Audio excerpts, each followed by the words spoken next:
power to make war.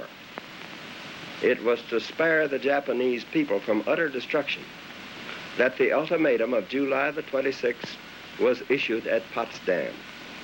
Their leaders promptly rejected that ultimatum.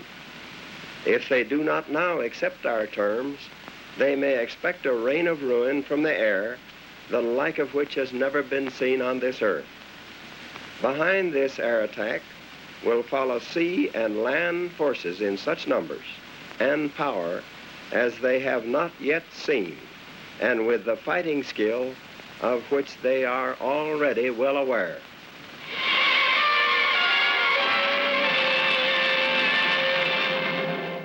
The army had been told to spare 2 cities in Japan so that they could scientifically test the results of these bombs on human beings and cities. How's that for thinking? And what happened was, at 8:15 a.m., a single plane appeared overhead in Hiroshima, and a single parachute appeared from the plane, and the Japanese were pleased. They thought the plane had been shot down, and the pilot was escaping. Another parachute opened adjacent to the first, and a little boy was reaching up to catch a red dragonfly on his hand against the blue sky. And there was a blinding flash, and he disappeared. And so did tens of thousands of other human beings.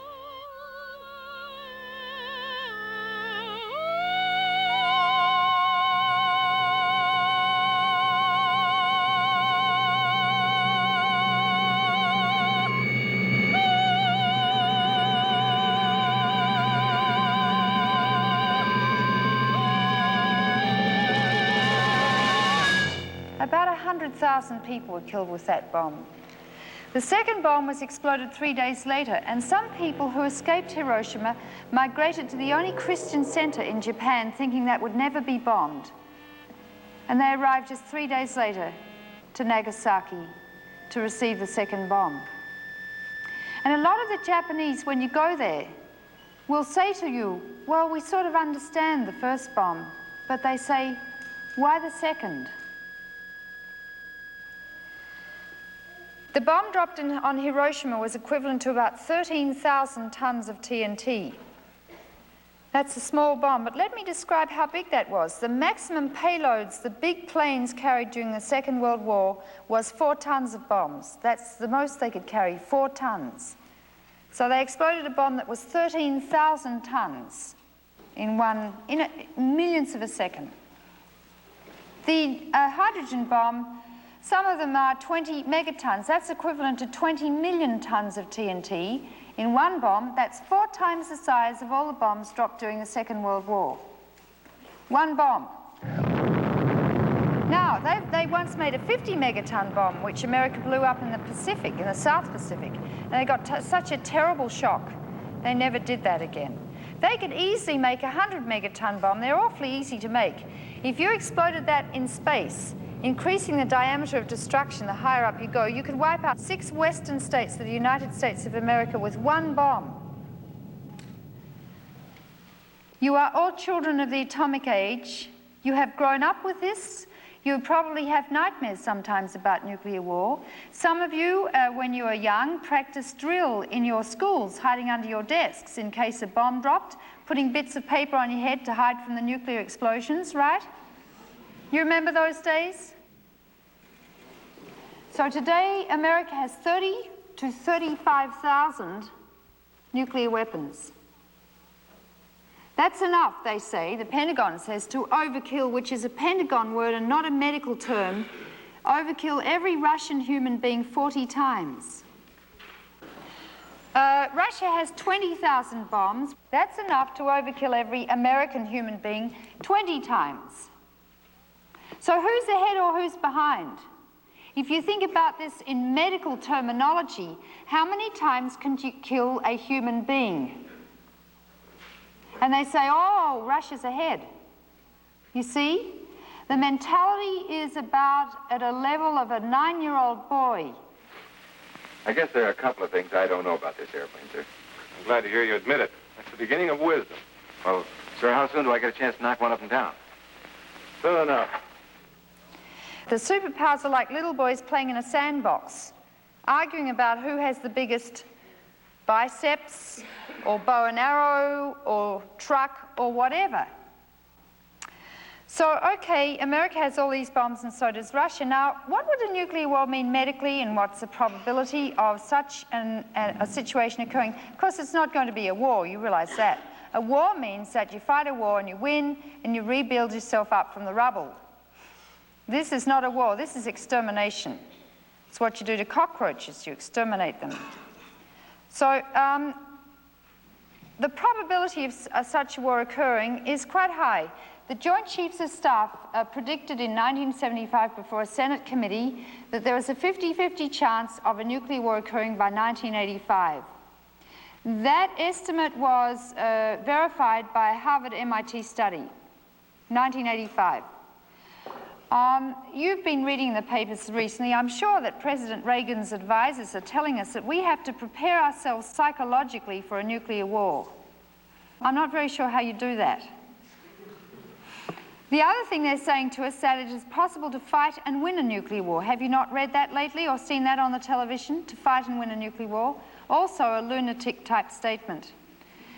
The Bulletin of the Atomic Scientists, which was founded during Einstein's time, has a clock, a doomsday clock on the cover, which has moved only 10 times since 1945.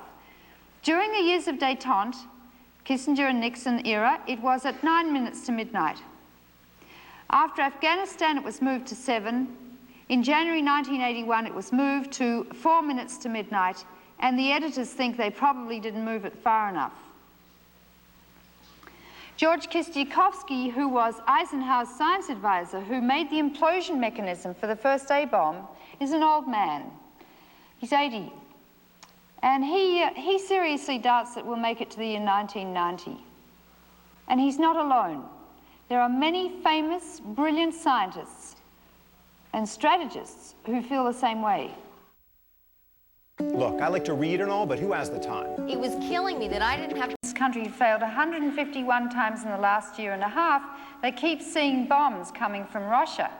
The most serious one was in November 1979, when someone plugged a war games tape into the fail-safe computer, the Pentagon. The computer made a mistake, and it detected weapons coming from Russia, so it put the whole world on nuclear alert for 6 minutes. 3 squadrons of planes took off towards Russia, armed with nuclear weapons. At the 7th, the president was to be officially notified, but they couldn't find him. And if it hadn't been stopped at that point, 14 minutes later, we would have been annihilated. Now let me describe how a nuclear war could occur and what would be the medical consequences of such a situation. Now, once the button's pressed, the weapons and their missiles go out into space. The space race has been mainly about weapons. They re-enter the Earth's atmosphere at 20 times the speed of sound and then land accurately on target. Meanwhile, the satellite and the radar from the other side detects the attack and the button's pressed. So the weapons pass virtually in space and the whole thing's over within about half an hour. Half an hour. So you can't really talk about an aggressor in half an hour, can you? Or it's your fault. I mean, you don't even have time to think. I mean, all you can have time to do is press the button. A 20-megaton bomb would do this. I'm now quoting from the New England Journal of Medicine in 1962. It would gouge out a crater half a mile wide and 300 feet deep, so that everything in that volume would be converted to radioactive fallout, be pulverized, millions of tons of rock injected into the stratosphere and troposphere, where it would descend as radioactive fallout. Every person out to a radius of 6 miles from the epicenter would be vaporized, just turned into gas, and most buildings. Out to a radius of 20 miles from the center, most persons would be dead or lethally injured. And when I say lethally injured, I mean tens of thousands of cases of the most severe burns. A single burn takes about 3 to 6 months to treat, requiring hundreds of units of fresh frozen plasma and blood, 24-hour intensive care nursing, operations every couple of days for months, and then often the patients die.